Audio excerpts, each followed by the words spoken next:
नमस्कार मंडळी. आज आपण अधिक मास स्पेशल अनारसे कसे बनवायचे, कसे तयार करायचे हे बघणार आहोत. कारण अधिक मास म्हटलं म्हणजे या महिन्यामध्ये काहीतरी पारंपरिक गोड पदार्थ बनवण्याची खास परंपरा आहे आणि त्यामध्ये अनारसे हे खूप महत्त्वाचे मानले जातात.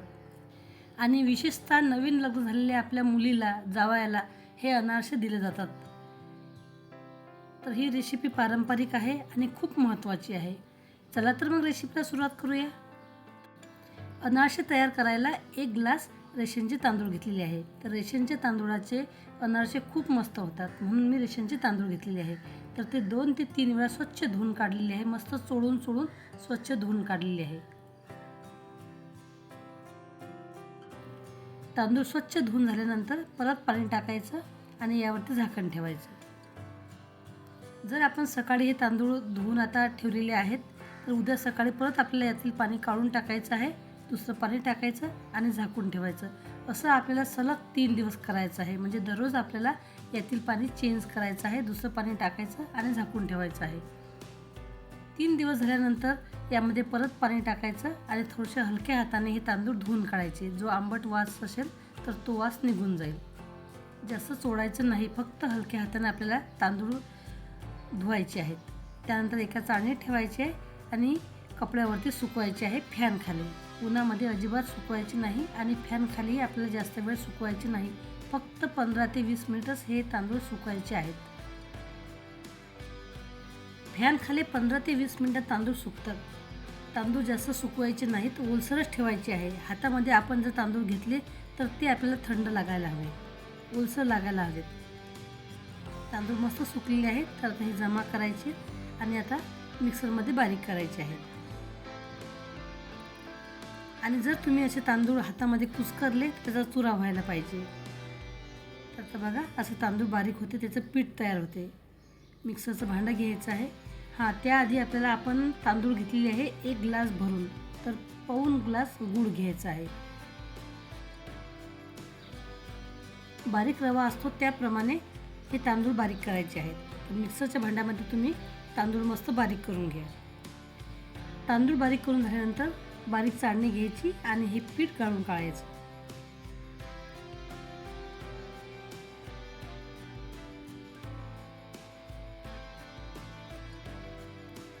पीठ जास्त बारीकही नको आणि जास्त जाडही नको. बारीक रवा जसा असतो तसं आपलं हे पीठ तयार व्हायला पाहिजे. तर बघा अशा पद्धतीने आपण जे तांदूळ बाकी राहिलेले आहेत तेही बारीक करून घेऊ आणि मस्त गाळून घेऊ. आणि हे पीठ तयार केल्यानंतर हातामध्ये दाबून बघितल्यानंतर त्याचा मुठा तयार व्हायला पाहिजे. असं हे ओलसर पीठ आपलं तयार व्हायला पाहिजे.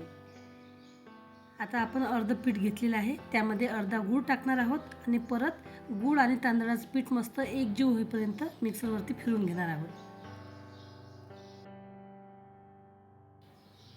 तर बघा गूळ आणि तांदळाचं पीठ मस्त एकजीव झालेलं आहे आणि गूळही या पिठामध्ये मस्त मिक्स झालेला आहे, मुरलेला आहे. याच प्रकारे पूर्ण तांदळाचं पीठ आणि गूळ एकत्र करून घ्यायचं आहे.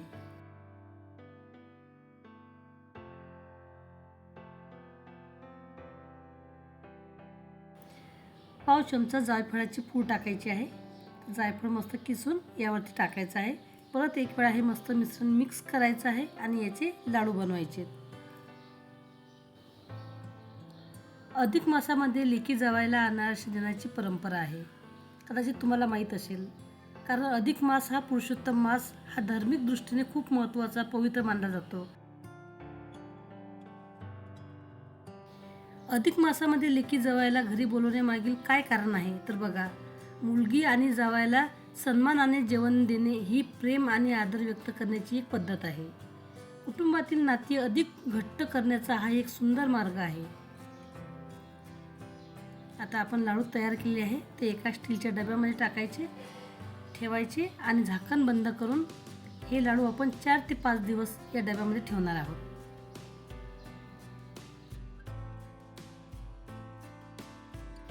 पाचव्या दिवशी आता आपण डबा उघडलेला आहे आणि लाडू मस्त मुरलेले आहेत. तर ते परत आता आपण मोडणार आहोत, ते मोकळे करणार आहोत. तर लेकी जावयाला अनारसेच का दिले जातात? अनारसे हा असा एक पारंपरिक आणि शुभ गोड पदार्थ मानला जातो की ज्यामध्ये गूळ आणि तांदूळ यापासून बनवलेला असल्यामुळे तो समृद्धी आणि गोडवा याचे प्रतीक आहे असं मानले जाते. आणि सण उत्सवात खास करून हा पदार्थ बनवला जातो. पारंपरिक अर्थ म्हणजे लेकीच्या संसारामध्ये गोडवा आणि भरभराट राहो असा आशीर्वाद या माध्यमातून दिला जातो. म्हणून ही अनारसे देण्याची पद्धत आहे. आता आपण या अनारसेच्या पिठामध्ये 2 चमचे साजूक तूप टाकलेले आहे. 2 ते 3 चमचे दूध टाकणार आहोत. तर तुम्ही 1 ते 2 चमचे दूध टाका. तुम्हाला किती पाहिजे त्यानुसार तुम्ही कमी जास्त करू शकता. म्हणजे एकदम दूध टाकायचं नाही, 1-2 चमचा टाकून बघायचं. ते व्यवस्थित मिक्स करायचं. गरज असते तर टाकायचं, नाहीतर टाकायचं नाही. ज्याप्रमाणे आपण पुऱ्या बनवायला पीठ तयार करतो त्याचप्रमाणे हे पीठ तयार करून घ्यायचं आहे.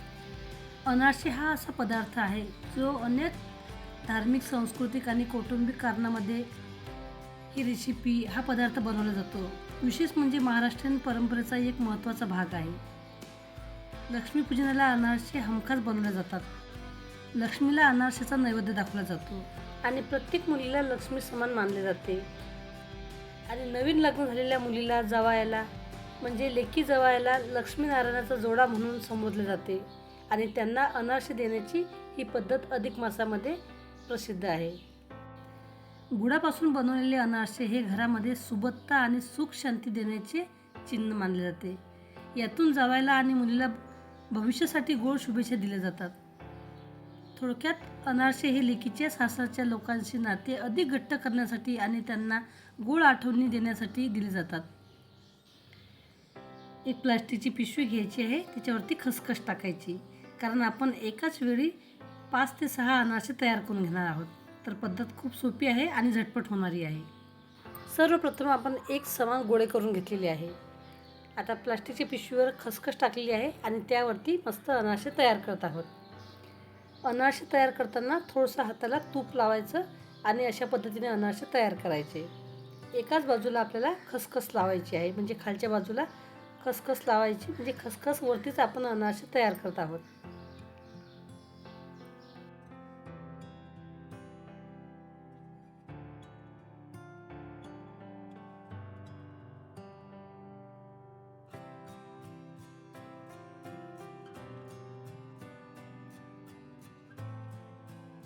तर बघा, एकाच वेळी आपण 9 अनारसे तयार केले आहे.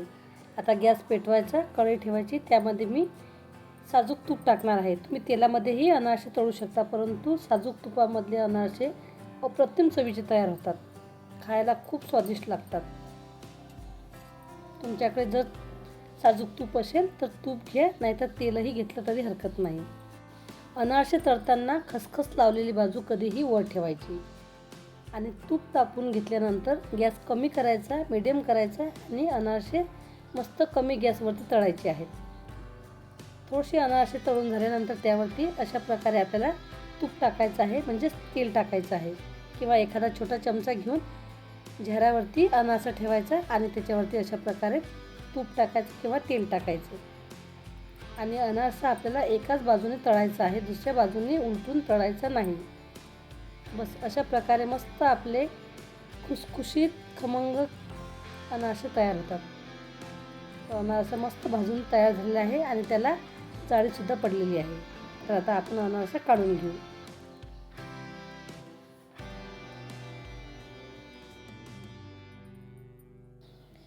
परत आपण 1 ते 2 अनारसे तळून काढणार आहोत.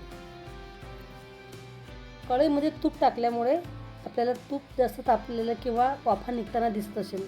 जर आता आपण तेल घेतलं असतं तर असं कदाचित झालं नसतं, परंतु तुपाचं तापमान जास्त लवकर तापते आणि ते गरम होते, त्यामुळे वाफा निघताना तुम्हाला दिसत असेल. तर आता आपण झाऱ्यावरती अनारसा घेतलेला आहे आणि त्यावरती तूप टाकलेलं आहे. तर बघा, दुसराही अनारसा मस्त तळून तयार झालेला आहे. याच पद्धतीने आपण सर्व अनारसे तळून घेणार आहोत. अनारसे करणं पाहिजे तेवढं कठीण नाही, परंतु आजपर्यंत मी कधी करायचा प्रयत्नच केला नाही, कारण आमच्या घरामध्ये अनारसे कोणाला आवडत नाही. आणि आतापर्यंत जेवढे अनारसे बाहेर खाल्ले गेले तर ते अतिशय चिवट, कडक असल्यामुळे चावायलाही खूप कठीण लागतात. म्हणून आम्ही हा पदार्थ कधीच घरी करायचा प्रयत्न केला नाही. परंतु पहिल्याच प्रयत्नामध्ये एवढे मस्त अनारसे तयार झालेत आणि घरच्यांना खूप आवडले. ही खूप आनंदाची गोष्ट आहे आणि गर्वाची गोष्ट आहे. अनारसे खूप मस्त झालेत आणि क्रिस्पी झालेले आहेत. सर्वांना आवडले म्हणून मलाही खूप आनंद झाला आणि ही रेसिपी मी तुमच्यासाठी शेअर केली आहे. रेसिपी आवडली तर रेसिपीला लाईक करा, शेअर करा, कमेंटसुद्धा करा. धन्यवाद मंडळी.